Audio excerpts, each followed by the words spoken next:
घर में काम करने वाली लड़की मारिया फर्श साफ करने में मसरूफ थी कि अचानक घर का मालिक वापस आ गया। मारिया को देखकर उसकी नीयत खराब हो गई। उसने बहाने से मारिया को कहा कि जाकर बेडरूम साफ करे क्योंकि वो दोपहर को सोना चाहता है। मारिया फौरन हुक्म मानकर कमरे में चली गई, लेकिन जैसे ही वो बेड की चादरें दुरुस्त करने लगी, मर्द ने उसे जबरदस्ती बेड पर गिरा दिया।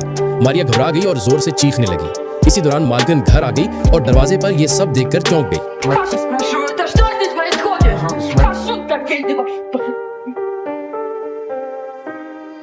Мама тебе было много раз, да?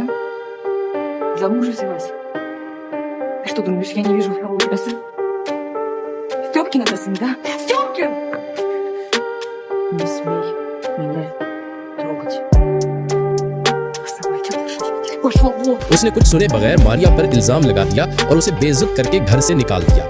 मारिया न सिर्फ बेघर हुई बल्कि उसके पास एक पैसा भी ना था। उसका शौहर उस वक्त जंगी महाज पर था और वो अपने छोटे बच्चे के साथ अजनबी शहर में दरबदर हो गई।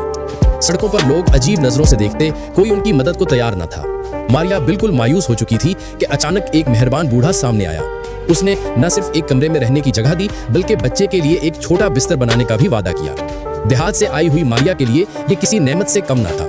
वक्त गुजरने के साथ वो बूढ़ा शख्स उसकी जिंदगी की रोशनी बन गया। उसने न सिर्फ पनाह दी बल्कि जब मारिया काम पर जाती तो बच्चे की भी देखभाल करता। मगर मारिया की जिंदगी में सुकून ज्यादा देर ठहर ना सका। एक दिन बूढ़ा शख्स काम से वापस न आया तो मारिया परेशान होकर उसकी फैक्ट्री पहुंची, जहां सिक्योरिटी गार्ड ने बताया कि उसे दिल का दौरा पड़ा था और वो चल बसा। उसका कमरा भी उसके बच्चों ने वापस ले लिया।